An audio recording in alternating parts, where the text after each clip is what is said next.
Ma femme m'a fait de concourir avec d'autres maris, alors j'ai concouru pour le titre de la sortie la plus rapide. Pas de deuxième place ici. Quand ma femme a annoncé qu'elle organisait une soirée de jeux amusantes pour couples où les maris seraient notés sur diverses catégories, j'aurais dû savoir que quelque chose n'allait pas. Mais rien n'aurait pu me préparer à la fiche de score qu'elle m'a tendue ce vendredi soir-là, complète avec des catégories comme qualité de pourvoyeur, geste romantique et performance globale du mari. Elle se tenait dans notre salon, rayonnant pratiquement d'excitation alors qu'elle m'expliquait les règles, ainsi qu'à 3 autres couples qu'elle avait invités. Les autres épouses hochaient la tête avec enthousiasme, sortant déjà leur téléphone pour accéder à ce qui semblait être une feuille de calcul partagée. Leur mari avait l'air aussi confus que moi, mais il suivait le mouvement, pensant probablement que c'était un amusement inoffensif. C'est comme une compétition amicale, a-t-elle dit, sa voix portant ce ton qu'elle utilisait quand elle pensait être intelligente. Nous allons vous noter sur différents aspects de la vie de Marie, et celui qui obtient le score le plus élevé aura le droit de se vanter pendant un mois. Je l'ai regardé faire la démonstration du système de notation sur son téléphone, montrant comment chaque épouse noterait tous les maris sur une échelle de 1 à 10. Les catégories étaient nombreuses. Stabilité financière, compétences en communication, apparence, aide à la maison, compétences sociales, et quelque chose appelé le niveau d'appréciation du conjoint qui m'a fait serrer la mâchoire. Le premier signal d'alarme aurait dû être à quel point elle était préparée. Ce n'était pas une idée spontanée. Elle avait imprimé des fiches de score, créé le système numérique et même préparé de petits prix pour les gagnants. Le deuxième signal d'alarme était la façon dont elle me regardait en expliquant les règles, comme si elle me faisait une faveur en me donnant une chance de faire mes preuves. « Chérie, c'est ridicule », ai-je dit, en gardant ma voix égale. « Depuis quand avons-nous besoin que d'autres personnes notent notre mariage ?» Elle a ri, mais cela n'a pas atteint ses yeux. « Oh, allez. Ne sois pas si rabat-joie. C'est juste pour le plaisir. De plus, je pense que tu t'en sortiras très bien. » La façon dont elle l'a dit suggérait qu'elle pensait exactement le contraire. Les autres hommes étaient déjà entraînés dans divers scénarios d'évaluation dans la pièce. Un gars était interrogé sur son dernier geste romantique pendant que sa femme prenait des notes. On demandait à un autre de montrer comment il chargeait le lave-vaisselle pendant que les femmes critiquaient sa technique. Je suis resté là, à regarder ma femme coordonner ce cirque avec l'efficacité d'une opération militaire, et quelque chose a fait tilt. Il ne s'agissait pas de plaisir ou de jeu. Il s'agissait de contrôle, de nous mettre, moi et ces autres hommes, dans une position où nous devrions performer pour obtenir l'approbation. Où notre valeur en tant que mari serait déterminée par un panel de juges qui avaient déjà pris leur décision. Alors, que se passe-t-il si quelqu'un ne veut pas participer, ai-je demandé, en croisant les bras. La pièce est devenue silencieuse. Tous les yeux se sont tournés vers moi, et je pouvais voir les autres épouses échanger des regards. Le sourire de ma femme a vacillé un instant avant qu'elle ne se reprenne. « Eh bien, ce serait assez égoïste, n'est-ce pas ?» a-t-elle dit, sa voix prenant ce ton tranchant que j'entendais plus souvent ces derniers temps. « Je veux dire, nous sommes tous ici. Tout est prêt. C'est juste une soirée, non ? » « C'est ça, » ai-je dit en hochant lentement la tête. « Juste une soirée à être jugée par un comité pour savoir si je suis assez bien. » Une des autres épouses a pris la parole. « Ce n'est pas comme ça. Nous sommes tous amis ici. Nous voulons juste voir comment nos maris se comparent les uns aux autres. C'est motivant. » Motivant. Ce mot flottait dans l'air comme une menace. J'ai regardé les autres hommes, qui évitaient tous le contact visuel maintenant. Ils allaient le faire. Ils allaient laisser leurs femmes et un groupe de quasi-inconnus leur attribuer des scores basés sur des critères arbitraires. « Vous savez quoi ?» ai-je dit, en cherchant mon téléphone dans ma poche. J'ai une meilleure idée de compétition. Les yeux de ma femme se sont rétrécis. « De quoi parles-tu ? » Eh bien, si nous faisons des compétitions ce soir, je pense que nous devrions rendre ça intéressant. Que diriez-vous de concourir pour voir qui peut reconnaître le plus vite un comportement toxique ? Ou mieux encore, qui peut maintenir son amour-propre tout en se faisant manquer de respect dans sa propre maison ? La température dans la pièce a semblé chuter de 10 degrés. Les autres épouses ont arrêté de prendre des notes et m'ont fixé. Le visage de ma femme a traversé plusieurs expressions avant de s'arrêter sur une confusion forcée. « Je ne comprends pas ce que tu insinues, » a-t-elle dit, mais sa voix avait perdu son assurance. « Je n'insinue rien. Je le dis directement. Toute cette mise en scène est conçue pour nous humilier, et je ne participe pas. J'ai regardé les autres hommes dans la pièce. Mais bon, si vous voulez concourir pour l'approbation de personnes qui pensent apparemment que vous avez besoin de vous améliorer, allez-y. Je vais concourir dans une catégorie différente ce soir. Quelle catégorie est-ce ? A demandé ma femme, la voix tendue. J'ai souri, mais ce n'était pas amical. La catégorie où je maintiens ma dignité. Ce devrait être une victoire facile, étant donné que je suis apparemment le seul à concourir. Le silence qui a suivi était assourdissant. Je pouvais voir les rouages tourner dans la tête de tout le monde, les autres maris commençant à regarder les fiches de score dans leurs mains avec de nouveaux yeux. La soirée soigneusement orchestrée de ma femme commençait à s'effilocher, et nous le savions tous les deux. Très bien, a-t-elle dit finalement, son masque tombant complètement. Si tu veux gâcher le plaisir de tout le monde parce que tu es trop peu sûr de toi pour gérer une petite compétition amicale, c'est ton problème. J'ai hoché la tête, appréciant son honnêteté. Voilà. La vraie raison derrière tout ça. Merci de l'avoir clarifié. La soirée était loin d'être terminée, mais le jeu avait définitivement changé, et pour la première fois depuis des mois, j'avais l'impression de jouer enfin pour gagner. Après ma petite déclaration, les autres couples ont décidé de continuer leur jeu d'évaluation des maris. Quoi qu'il en soit, j'ai regardé depuis la cuisine pendant qu'ils se livraient à leur mascarade, mais ce que j'ai entendu pendant les 2 heures suivantes a tout changé. Les épouses avaient formé un cercle serré sur le canapé, leur téléphone sorti, notant activement les hommes sur diverses tâches. Mais ce n'était pas la notation qui a attiré mon attention. C'était leur commentaire. « Regarde comment il plie cette serviette », a dit l'une d'elles en gloussant. « Pense-t-il que c'est vraiment utile ? » Le mien fait la même chose, a répondu une autre. Il agit comme s'il me faisait une grande faveur en chargeant le lave-vaisselle, mais ensuite je dois refaire la moitié de toute façon. Ma femme a ajouté sa propre contribution. Au moins, ton mari essaie d'être romantique parfois. Le mien pense que commander à emporter compte comme une soirée en amoureux. Je suis resté là, une bière à la main, à les écouter démolir leur mari comme s'ils discutaient d'appareils défectueux. Les hommes, pendant ce temps, faisaient de leur mieux pour impressionner leur panel de juges, complètement inconscients du fait qu'ils avaient déjà été disqualifiés. C'est alors que j'ai remarqué autre chose. Ma femme n'arrêtait pas de regarder son téléphone, et pas seulement pour l'application de notation. Elle vérifiait des messages, beaucoup de messages. Quand elle pensait que personne ne regardait, elle tapait des réponses rapides, toujours avec ce même sourire secret. Pendant une pause pour aller aux toilettes, j'ai réussi à jeter un coup d'œil à son écran. C'était une discussion de groupe appelée au bulletin de notes des maris avec plus d'une douzaine de femmes. Les messages fusaient, et ce que j'ai vu m'a glacé le sang. En train de regarder les maris se produire comme des phoques dressés, avait écrit ma femme. Le mien est aussi difficile que d'habitude. Ils sont tous si pathétiques quand ils essaient de nous impressionner, est venue une réponse de quelqu'un nommé Jennifer. Mais au moins, nous avons de la bonne matière pour les notes de la semaine prochaine. Les notes de la semaine prochaine. Ce n'était pas une chose ponctuelle. C'était continu. J'ai fait défiler rapidement vers le haut et j'ai vu des semaines de messages, tous axés sur la notation, la comparaison et la critique de leur mari. Il y avait des catégories dont je n'avais même pas entendu parler ce soir, performance au lit, niveau de gêne sociale, à quel point il m'ennuie cette semaine. Mais le pire, c'était de voir mon propre nom apparaître à plusieurs reprises. Des captures d'écran de mes SMS à ma femme, analysées et moquées. Des détails sur nos conversations privées partagées pour le divertissement. Même des photos de moi faisant des tâches ménagères, apparemment prises à mon insu et utilisées comme preuve de mon insuffisance. Il se croit si intelligent, avait écrit ma femme il y a juste 2 jours. Mais il ne se rend même pas compte à quel point il échoue en tant que mari. La compétition de ce soir devrait le remettre à sa place. J'ai remis son téléphone exactement où je l'avais trouvé et je suis retourné dans le salon. Le jeu continuait, mais maintenant je le voyais avec des yeux complètement différents. Il ne s'agissait pas d'amélioration ou de motivation. Il s'agissait d'humiliation systématique, et cela durait depuis des mois. Les autres épouses faisaient encore leurs commentaires, mais maintenant j'écoutais pour déceler le schéma. Chacune d'entre elles était entraînée à trouver des défauts, à souligner les lacunes, à faire en sorte que leur mari se sente inadéquat. Et les maris tombaient dans le panneau, les remerciant même pour les commentaires.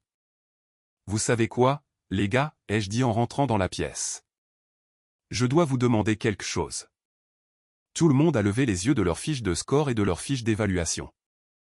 Est-ce que l'un d'entre vous aime réellement être marié à sa femme? La question a frappé comme une bombe. Les femmes ont immédiatement commencé à protester, mais j'ai levé la main. Je ne demande pas aux épouses. Je demande aux maris. Quand avez-vous ressenti pour la dernière fois une véritable appréciation de la part de votre femme? Pas tolérée, pas gérée, mais vraiment appréciée. Le silence s'est prolongé. Je pouvais voir les rouages tourner dans la tête des autres hommes, probablement pour la première fois depuis des années. Ce n'est pas une question juste, a dit rapidement l'une des épouses. Bien sûr que nous apprécions nos maris.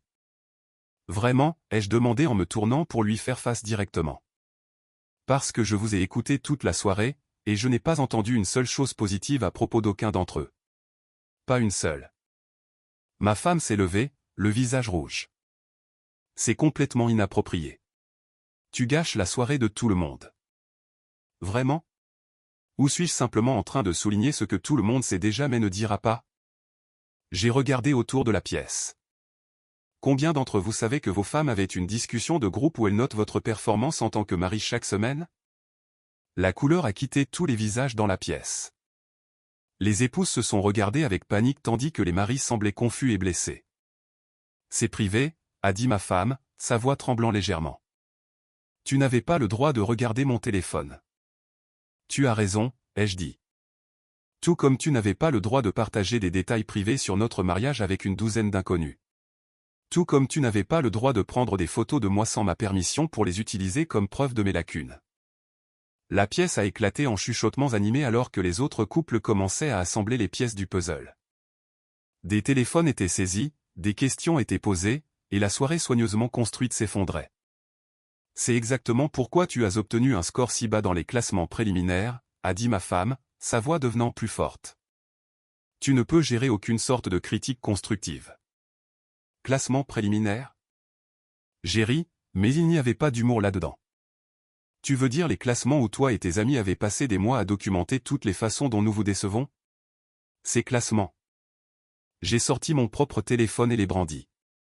Eh bien, puisque nous sommes tous pour la compétition équitable ici, je pense qu'il est temps de commencer mon propre système de notation. Catégorie 1, les épouses qui respectent assez leur mari pour ne pas se moquer d'eux dans leur dos. Score actuel, 0 sur 4. La panique dans les yeux de ma femme était immédiate et évidente. Elle a réalisé que son jeu soigneusement orchestré avait spectaculairement échoué, et maintenant c'était elle qui était évaluée. Les autres épouses la regardaient comme si elle les avait menées dans un piège, ce qui, d'une certaine manière, était vrai. Catégorie 2, ai-je continué. Les épouses qui peuvent supporter que leur propre comportement soit examiné. Voyons comment cela se déroule. La soirée avait pris un tournant complet, et pour la première fois depuis des mois, j'avais l'impression de jouer enfin à un jeu dont je connaissais les règles. La tension dans la pièce était assez épaisse pour être coupée au couteau, mais ma femme ne reculait pas. Au contraire, elle redoublait d'efforts dans sa stratégie, pensant probablement qu'elle pourrait reprendre le contrôle de la situation par la simple force de sa volonté. « Tu veux parler de critique constructive » a-t-elle dit, sa voix s'élevant. « Très bien, parlons du fait que tu ne prends jamais d'initiative à la maison. Comment tu penses que faire le strict minimum fait de toi le mari de l'année? Comment tu t'es complètement laissé aller et t'attends à ce que je fasse semblant de ne pas le remarquer? » Les autres couples regardaient comme s'ils assistaient à un match de tennis, leur tête tournant entre nous à chaque échange. Mais je pouvais voir autre chose dans leurs yeux maintenant, la reconnaissance. Ils commençaient à voir leur propre mariage se refléter dans cette confrontation. « Continue » ai-je dit calmement, en sortant mon téléphone. Je prends des notes pour mon propre système de notation. C'est ridicule, a-t-elle lancé. Tu te comportes comme un enfant. Vraiment? Parce qu'il semble que tu fais exactement la même chose depuis des mois, juste dans mon dos. La seule différence, c'est que je suis honnête à ce sujet. J'ai regardé autour de la pièce. En parlant d'honnêteté, pourquoi ne parles-tu pas à tout le monde du système de notation que tu utilises, celui où tu documentes toutes les façons dont je n'ai pas répondu à tes attentes? Elle a jeté un regard paniqué aux autres épouses, mais elles étaient trop occupées à gérer leurs propres dégâts pour l'aider. C'est complètement sorti de son contexte, a-t-elle dit, mais sa voix manquait de conviction. Vraiment? Parce que j'ai vu les photos, les captures d'écran, l'analyse détaillée des raisons pour lesquelles je suis une telle déception. Je me suis tourné pour m'adresser à la pièce. Saviez-vous tous que ma femme me photographie en train de faire des corvées pour pouvoir les partager avec ses amis et souligner tout ce que je fais de mal? Les autres maris fixaient leurs femmes maintenant, les pièces du puzzle s'emboîtant. L'un d'eux parcourait déjà le téléphone de sa femme, son visage devenant de plus en plus rouge. C'est différent, a dit ma femme désespérément. Nous essayons de nous entraider à devenir de meilleures épouses en identifiant les domaines où nos maris pourraient s'améliorer. En vous moquant de nous dans notre dos? En nous soutenant mutuellement à travers les défis du mariage. J'ai hoché lentement la tête. C'est ça. Alors, quand tu as écrit que j'étais socialement embarrassant et complètement ignorant de ce que les femmes veulent vraiment, c'était toi qui étais une épouse solidaire. La pièce est devenue silencieuse. Même les autres épouses ont cessé leur conversation chuchotée pour la fixer. Je n'ai jamais dit ça, a-t-elle menti. Mais son visage la trahissait déjà. Tu veux que je lise le message exact? Parce que j'ai pris des captures d'écran. J'ai brandi mon téléphone. 15 juillet, 21h37. Il pense être charmant quand il parle à mes amis, mais il est juste socialement embarrassant, complètement ignorant de ce que les femmes veulent vraiment. Parfois, je me demande même pourquoi je me donne la peine. La couleur a quitté son visage. Autour de la pièce, les autres épouses regardaient leur téléphone, réalisant probablement que leur mari avait peut-être aussi vu leur message. C'était privé, a-t-elle chuchoté. Notre mariage aussi, mais tu l'as rendu public. Je l'ai regardé directement. Tu as transformé notre relation en divertissement pour tes amis. Tu as fait de moi un personnage dans ton petit drame, quelqu'un que tu pouvais moquer et critiquer pour des points. L'un des autres maris a pris la parole. Est-ce que c'est vrai? Vous faites tout ça? Sa femme a commencé à répondre, mais je l'ai interrompu. Vérifiez la discussion de groupe appelée au bulletin de notes des maris. Ça devrait être juste là sur son téléphone. L'explosion qui a suivi a été immédiate. Des voix se sont élevées, des téléphones ont été saisis, des accusations ont fusé. La soirée soigneusement orchestrée avait sombré dans le chaos, et ma femme me regardait comme si je venais de réduire en cendres tout ce qu'elle avait construit. Tu as tout gâché, a-t-elle dit, la voix tremblante de rage. C'étaient mes amis. Vraiment? Parce que de vrais amis n'ont pas besoin que tu leur fournisses des munitions pour se moquer de ton mari. De vrais amis respectent ton mariage, elles ne le traitent pas comme une émission de télé-réalité. Tu ne comprends pas ce que c'est, a-t-elle dit, les larmes commençant à monter. Tu ne comprends pas la pression que je subis, les attentes. Parfois, j'ai besoin de me défouler. Se défouler, c'est appeler ta sœur après une dispute et dire que tu es frustré. Ce n'était pas se défouler. C'était une documentation systématique de toutes les façons dont tu penses que j'échoue, partagée avec des gens qui ne me connaissent même pas assez bien pour avoir une opinion. Les autres couples avaient maintenant leurs propres discussions animées, mais je pouvais voir la dynamique changer. Les maris posaient des questions qu'ils n'avaient jamais posées auparavant, et les épouses se dépêchaient d'expliquer un comportement qu'elles n'avaient jamais eu à défendre. « Je veux que tu partes », a soudainement dit ma femme, la voix froide. « Pardon ? Je veux que tu fasses un sac et que tu partes. Ce soir. Je ne peux pas gérer ça maintenant. » Je l'ai regardée pendant un long moment, la voyant essayer de reprendre le contrôle de la seule manière qu'elle connaissait, en posant des ultimatums, en me forçant à choisir entre ma dignité et son approbation. « Tu sais quoi ?» ai-je dit, un sourire se dessinant sur mon visage. « C'est la première bonne idée que tu as eue de toute la soirée. » Sa confiance a vacillé. Elle s'attendait clairement à ce que je recule, que je m'excuse, que je supplie pour une autre chance. « Je vais y retourner », ai-je continué. « Mais pas parce que tu me mets dehors. Parce que je choisis de partir. Il y a une différence. » Qu'est-ce que ça veut dire? Ça veut dire que j'ai fini de concourir pour ton approbation. J'ai fini d'être évalué comme si je postulais pour un emploi dans mon propre mariage. J'ai fini d'être ton contenu pour les discussions de groupe et les fiches de score. Je me suis dirigé vers les escaliers, puis je me suis retourné. Et juste pour que ce soit clair, je ne pars pas parce que je suis le problème. Je pars parce que j'ai enfin réalisé que quelqu'un qui a besoin de me noter et de me classer n'est pas quelqu'un qui veut vraiment être marié avec moi. La pièce était maintenant complètement silencieuse, tout le monde regardant cet échange final. Tu reviendras, a-t-elle dit, mais sa voix était incertaine. Vraiment? Parce que je suis presque sûr que je viens de gagner la seule compétition qui compte vraiment. Celle où j'ai choisi l'amour-propre plutôt que d'être traité comme un singe savant. Je suis monté faire mes valises, laissant derrière moi une pièce pleine de couples qui avaient enfin les conversations qu'ils auraient dû avoir il y a des années. Pour la première fois depuis des mois, j'avais l'impression d'avancer dans la bonne direction. Je suis resté à l'hôtel cette nuit-là, et le matin, mon téléphone bourdonnait de messages, non pas de ma femme, mais de 2 des autres maris qui étaient à la maison. Ils voulaient prendre un café. J'ai trouvé la discussion de groupe, a dit le premier dès que nous nous sommes assis. 6 mois de messages. 6 mois à noter tout ce que je fais. Le deuxième mari a hoché la tête d'un air sombre. Pareil pour moi. Je ne savais pas que ma femme partageait des photos de moi avec des inconnus, se moquant de la façon dont je mange mon petit déjeuner.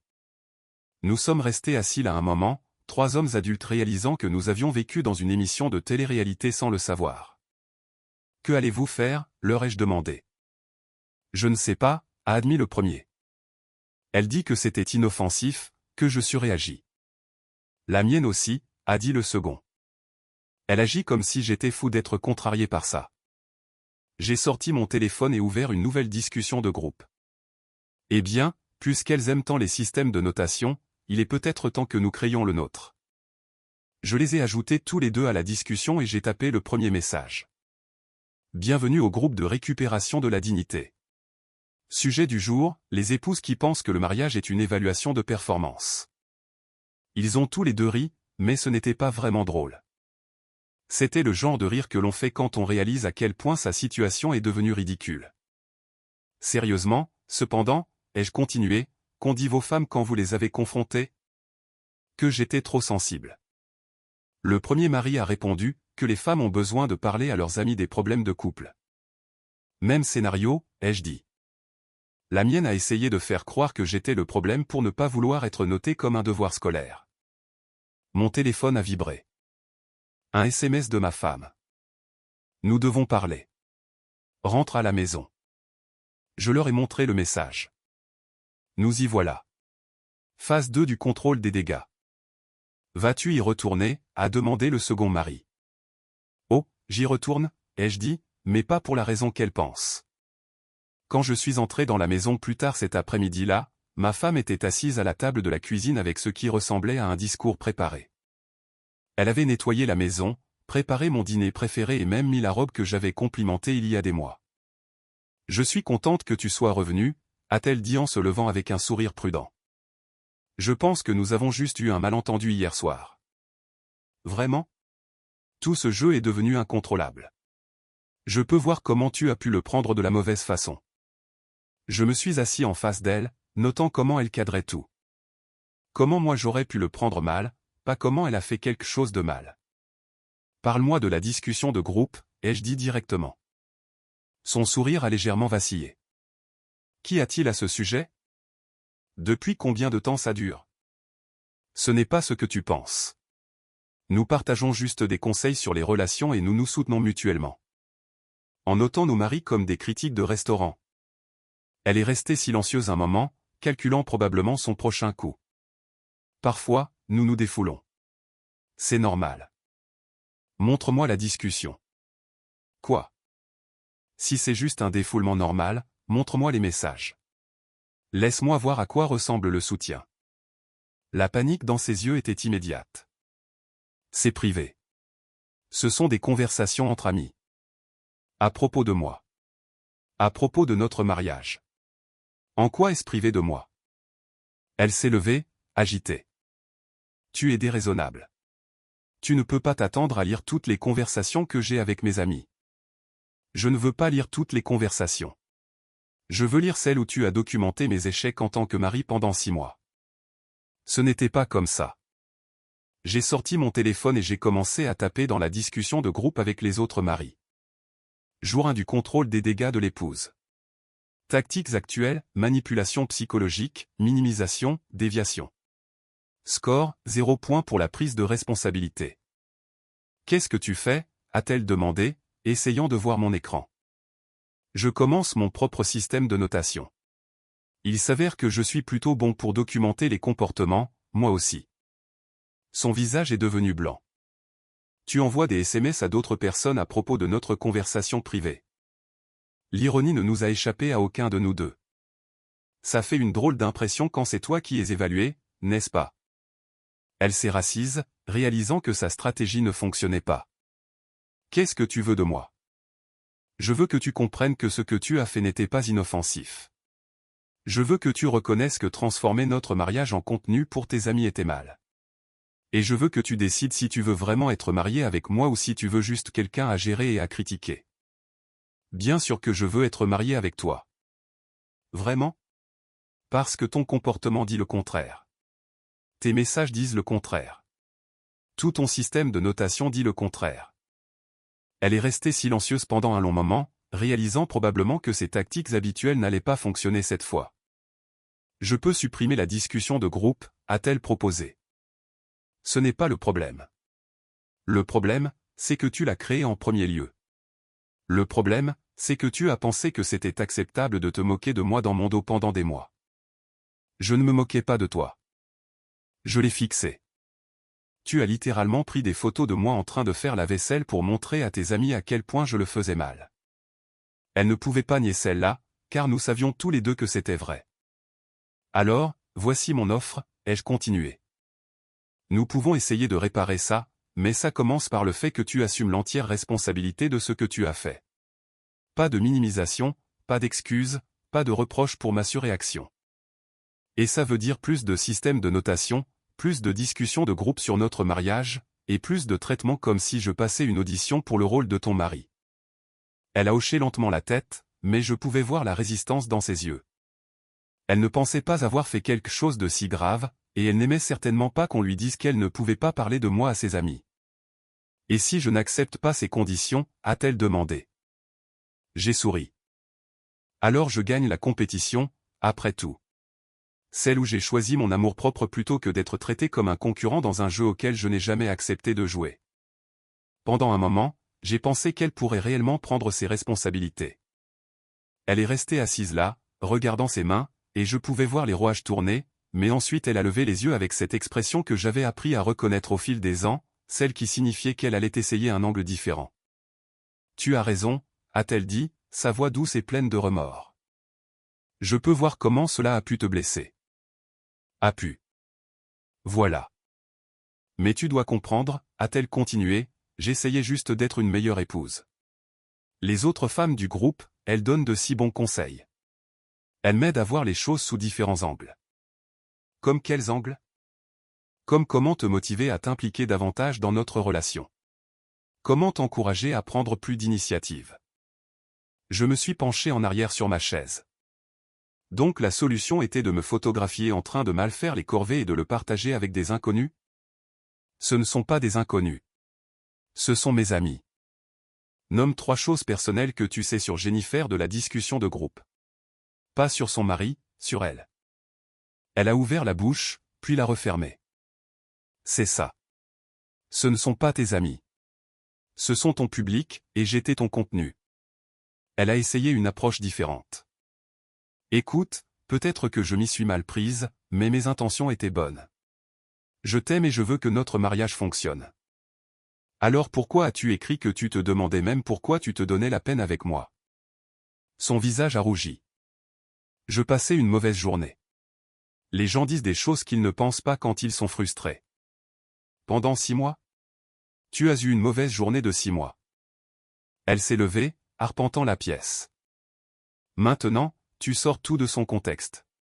Tu ne comprends pas ce que c'est que d'être marié à quelqu'un qui ne comprend pas les signaux sociaux, qui t'embarrasse devant d'autres personnes. Voilà, ai-je dit doucement. La vraie vérité. Quoi? Je t'embarrasse. C'est de ça qu'il s'agit en réalité. Elle a réalisé ce qu'elle avait dit, mais il était trop tard pour le reprendre. Ce n'est pas ce que je voulais dire. Si, c'est ça. Et honnêtement, c'est la chose la plus utile que tu aies dite de toute la journée. J'ai sorti mon téléphone et envoyé un message à la discussion de groupe avec les autres maris. Mise à jour, l'épouse admet que je l'embarrasse devant d'autres personnes. Enfin une communication honnête. Arrête de faire ça, a-t-elle dit en essayant de prendre mon téléphone. Arrête d'envoyer des SMS sur notre conversation privée. J'ai éloigné le téléphone d'elle. Pourquoi? Tu le fais depuis des mois. C'est différent. Comment? Elle ne pouvait pas répondre à ça, car nous savions tous les deux que ce n'était pas différent du tout. Voici ce qui va se passer, ai-je dit en me levant. Je vais te donner une semaine pour décider si tu veux vraiment être marié à quelqu'un qui t'embarrasse ou si tu préfères continuer à chercher des améliorations de mari avec ton comité de notation. Ce n'est pas juste. Juste? Tu me notes comme un projet de science depuis 6 mois, et tu t'inquiètes de ce qui est juste? J'ai dit que je supprimerais la discussion de groupe. Ce n'est plus suffisant. La discussion de groupe n'était qu'un symptôme. Le vrai problème, c'est que tu ne me respectes pas assez pour avoir des problèmes directement avec moi. Au lieu de ça, tu transformes notre mariage en divertissement pour des gens qui ne m'aiment même pas. Ils ne te détestent pas. Vraiment? Parce que j'ai vu les messages. J'ai vu ce qu'elles pensent vraiment de tout leur mari. Ce n'est pas un groupe de soutien. C'est un service de réclamation. Elle pleurait maintenant, mais ce n'était pas le genre de larmes qui signifiait qu'elle comprenait ce qu'elle avait mal fait. C'étaient des larmes de frustration. Le genre de larmes que l'on pleure quand sa manipulation ne fonctionne pas. Alors, que veux-tu que je fasse, a-t-elle demandé. Je veux que tu décides si tu veux être marié avec moi tel que je suis, sans un comité de juges te disant comment je pourrais être meilleur. Je veux que tu décides si tu peux gérer une relation où tu traites les problèmes directement au lieu de les externaliser sur Internet. Et si je ne peux pas? Alors tu nous épargneras à tous les deux beaucoup de temps et de problèmes. Elle a essuyé ses yeux, et je pouvais la voir se ressaisir. Tu es extrême. Tout ça peut être réparé. Vraiment? Parce que de mon point de vue, tu as passé 6 mois à prouver que tu penses que je suis fondamentalement imparfait. Ce n'est pas quelque chose que l'on répare en supprimant une application. Je n'ai jamais dit que tu étais fondamentalement imparfait. J'ai sorti mon téléphone à nouveau et j'ai fait défiler jusqu'à l'un de ces messages que j'avais capturés. Citation, certains hommes ne sont tout simplement pas faits pour le mariage. Ils pensent qu'il suffit de se montrer. Son visage est devenu pâle. Je parlais en général. Dans un fil de discussion sur le fait que je charge mal le lave-vaisselle? Elle s'est rassise, réalisant finalement qu'il n'y avait aucun moyen de s'en sortir par la parole. Que veux-tu que je dise? Je veux que tu dises si tu veux vraiment être marié avec moi, ou si tu veux être marié à une version améliorée de moi qui n'existe que dans ta tête. Le silence s'est prolongé. Je pouvais la voir peser ses options, pensant probablement à ce que cela donnerait aux yeux de ses amis, comment elle l'expliquerait, si elle pouvait trouver un moyen de faire en sorte que ce soit de ma faute. J'ai besoin de temps pour réfléchir, a-t-elle dit finalement. Tu as une semaine. Mais je n'attends pas de savoir si je passe ton évaluation. Je reste à l'hôtel jusqu'à ce que tu décides. Ce n'est pas nécessaire. C'est nécessaire pour moi. Parce que j'ai passé 6 mois à vivre avec quelqu'un qui documentait secrètement mes échecs. J'ai besoin d'espace pour me souvenir de ce que c'est que de ne pas être constamment évalué. Je me suis dirigé vers la porte, puis je me suis retourné. Pour ce que ça vaut, j'espère que tu découvriras ce que tu veux vraiment. Mais je ne concourrai plus pour ton approbation. Soit tu me veux, soit tu ne me veux pas. En sortant, je l'ai entendu m'appeler. Tu te comportes comme un enfant. Je ne me suis pas retourné car, pour la première fois depuis des mois, je me comportais tout sauf comme un enfant. J'agissais enfin comme un adulte qui savait ce qu'il méritait. La semaine est passée plus vite que je ne l'avais prévu. J'ai passé la plupart du temps à l'hôtel, à travailler, à réfléchir et à prendre des nouvelles des autres maris dans notre discussion de groupe. Leur situation évoluait différemment, mais le schéma était le même. Les épouses se dépêchaient de minimiser ce qu'elles avaient fait tandis que les maris posaient enfin des questions qu'ils auraient dû poser il y a des années.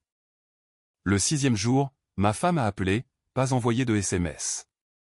Appelé. J'ai réfléchi, a-t-elle dit sans préambule. Peut-être que nous pouvons arranger ça.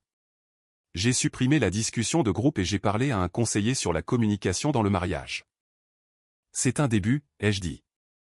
Qu'a dit le conseiller? Que les couples doivent aborder les problèmes directement au lieu de chercher la validation de sources extérieures. Intéressant. Et quoi d'autre? Il y a eu une pause. Que j'utilisais peut-être le groupe comme un moyen d'éviter de faire face à mes propres insécurités concernant notre relation. Maintenant, nous avançons. Continue. Écoute, peux-tu simplement rentrer à la maison pour que nous puissions en parler correctement? As-tu décidé ce que tu veux? Une autre pause. Je veux essayer de réparer ça. Ce n'est pas ce que j'ai demandé.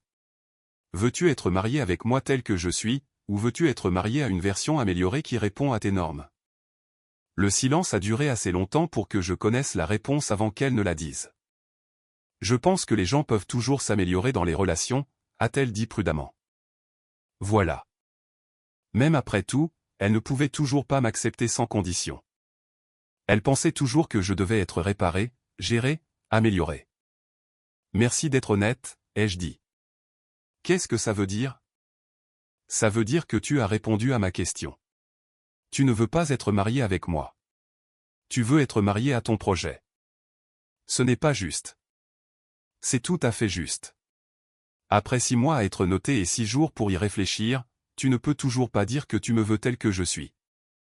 Je pouvais l'entendre pleurer à l'autre bout du fil. Alors c'est tout. Tu abandonnes notre couple. Je n'abandonne pas. Je me choisis. Il y a une différence. S'il te plaît, ne fais pas ça. Je ne te fais rien. Je fais quelque chose pour moi.